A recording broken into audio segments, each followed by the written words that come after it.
Well, hello, friends. I'd like to tell you about Jessica Lanyadoo's newest webinar with Astrology University, Sex and Sexuality in Astrology. And I'm very excited to have Jessica here with us to tell us about what she's going to share with us. Hey, Jessica. Hey, I'm so excited to do another class with you. I Um, know. It's great it's to have you very back. exciting. It's always fun. It's always fun.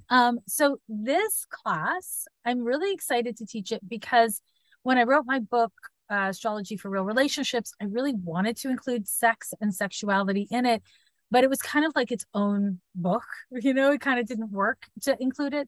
And so this is going to just really be a fun way of talking about sex, sexuality, kind of touching on gender within the birth chart and giving people probably from you have to have a foundation in astrology, but from all levels, how to look at the birth chart and glean information about, fornication and chemistry and hooking up and kinks and such and that. Beautiful. So, can you give people a little bit of guidelines about what you're going to share and what you're going to not share, I Mhm. guess? Sure. I'm not going to get too deep into sexual trauma. Um, and I think that's a really important thing for me to say. I'm not going to be giving people a prescription on how to read sex and sexuality in the birth chart because there is no prescription.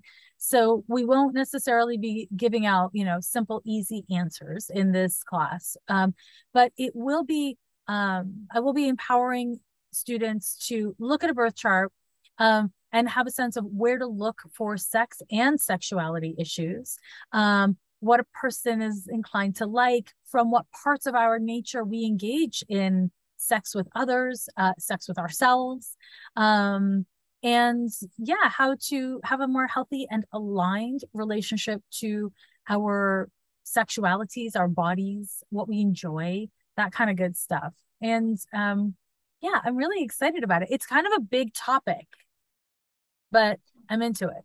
It is kind of big, and it's kind of funny how we don't have lots and lots of material on this out there. I mean, we have some. When we do, it tends to be a little bit in the comic entertainment zone, right?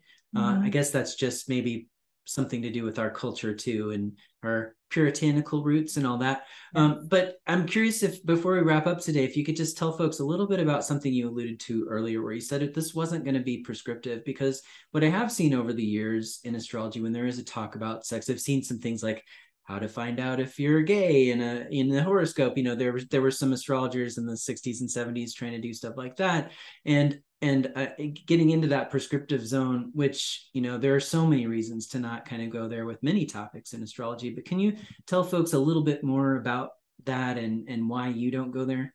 Yeah, I'm really glad you asked that specific question.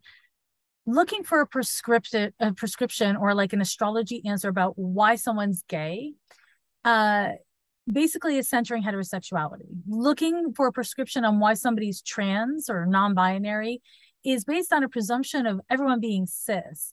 It's a really problematic approach in a lot of ways, and it can be misused very intentionally and unintentionally by many people. So while I feel we can identify queerness, so not gayness, but that Uranian word, like it's sometimes queer, like individualistic and eccentric. It's outside of the norm. We can identify those things in ourselves in a variety of ways through astrology. That doesn't in any way mean we're looking at gayness. And there's hella really queer people who are straight as hell. And then there's lots of people who are very, very gay and not especially queer. So, we can look at that. But in terms of, and I think this is probably the most succinct way I can say it, if anyone is handed a chart, a document, one cannot look at that document and be like,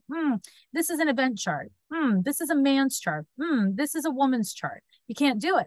You need to be given context for what you're looking at and interpret it in kind.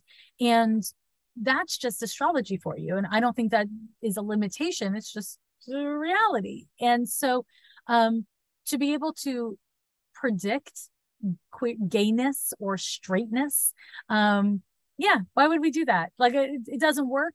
one cannot, and also what would our motives be, cultivating self-acceptance, working with ourselves or our clients, based on the information that we have.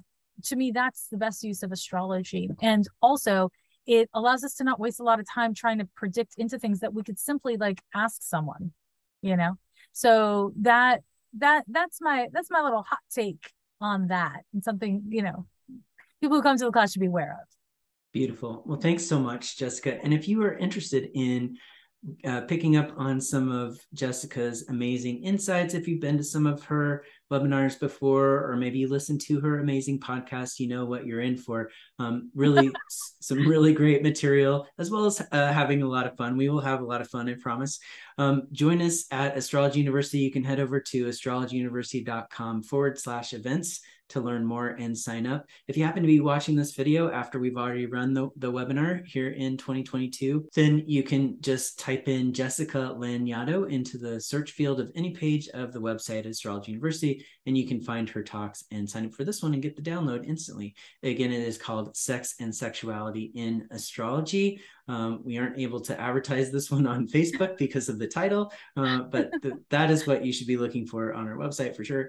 And you can also reach out to Jessica through her own website if you need help finding it. I'm sure somebody on her team would help you hook it up.